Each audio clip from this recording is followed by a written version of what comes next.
Hello everyone, আসসালামু আলাইকুম। আপনারা সবাই কেমন আছেন? আশা করি সবাই আল্লাহর রহমতে ভালো আছেন। আজকের ভিডিওটা সকালে চা দিয়ে শুরু করছি।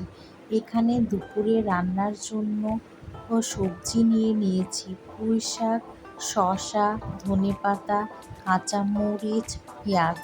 চা খেতে খেতে আমার হেল্পিং হ্যান্ড চলে এসেছে। আমার হেল্পিং হ্যান্ড আমাকে সবজিগুলো কেটে দিচ্ছে। আজকে দুপুরে রান্না করব শসা দিয়ে মাছ, পুঁই শাক ভাজি। মাছ রান্না করার জন্য মাছগুলো ভালো করে ধুয়ে পরিষ্কার করে নিব। এর মধ্যে লবণ, হলুদ, মরিচ দিয়ে ভালো করে মেখে মাছগুলো ভেজে নিব।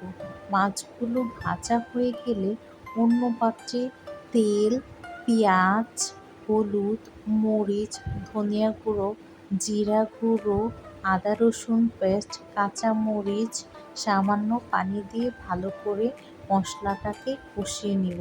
মশলাটা কষানো হয়ে গেলে শসাগুলো দিয়ে আবার ভালো করে কষিয়ে নিব।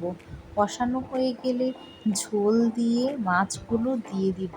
অন্যদিকে পুঁই শাকগুলো ভাপিয়ে নিব। পুঁই শাকগুলো ভাপানো হয়ে গেলে এর মধ্যে তেল, পেঁয়াজ কুচি, রসুন কুচি এগুলো দিয়ে পুঁই শাকগুলো ভেজে